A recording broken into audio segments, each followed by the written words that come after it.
সকল দল ঐক্যমত পোষণ করলেও একটি দলের মতের কারণে এই প্রশাসন, এই সরকার, এই অন্তর্বর্তীকালীন সরকার সেই সিদ্ধান্ত বাস্তবায়নে করার ক্ষেত্রে বারবার গড়িমসি করছে বলে জাতি আস্তে আস্তে সংকটের দিকে ধাবিত হচ্ছে।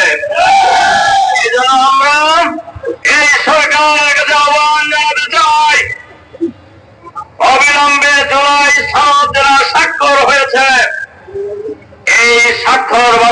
এই জুলাই সনদ বাস্তবায়নের জন্য অবিলম্বে নভেম্বরের মধ্যেই গণভোট দিতে হবে। বাংলাদেশের ইতিহাসে এর আগেও গণভোট হয়েছে 3 বার, কিন্তু কোন সময় জাতীয় নির্বাচন আর গণভোট একসাথে হয় নাই। এবার কেন একসাথে হওয়ার প্রশ্ন এসেছে? এর প্রধান কারণ হলো নির্বাচনকে প্রশ্নবিদ্ধ করা, নির্বাচন নিয়ে মানুষের মধ্যে সংশয় তৈরি হওয়া। এ কারণেই গণভোটের একদিনে গণভোট এবং জাতীয় সংসদ নির্বাচনের কথা কেউ কেউ বলছেন, আর সরকার বাহাদুর চুপচাপ আছেন।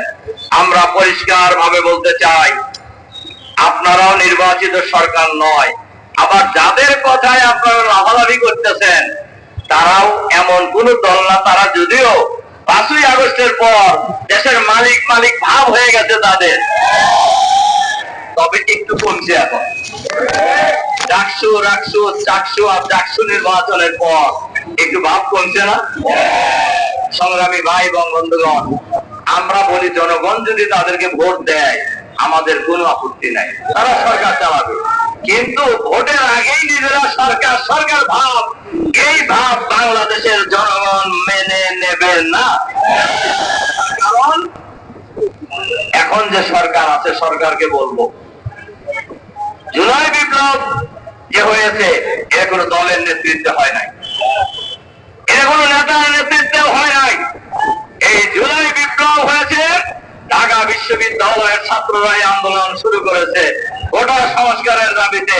সেই দাবিতে যখন জুলুম নির্যাতন চালানো হয়েছে, পাখির মতো গুলি করে হত্যা করা হয়েছে ছাত্রদেরকে, সেই সময় বিশ্ববিদ্যালয়ের শিক্ষক, কর্মকর্তা, কর্মচারী, রিক্সাওয়ালা, ভ্যানওয়ালা, ঠেলাওয়ালা, সকল শ্রেণী পেশার মানুষ দল, মত, জাতি, বর্ণ, ধর্ম নির্বিশেষে ঐক্যবদ্ধভাবে প্রতিরোধ করে তোলার মধ্য দিয়ে দীর্ঘ 16 বছরের ফ্যাসিবাদী শাসনের অবসান ঘটিয়েছে।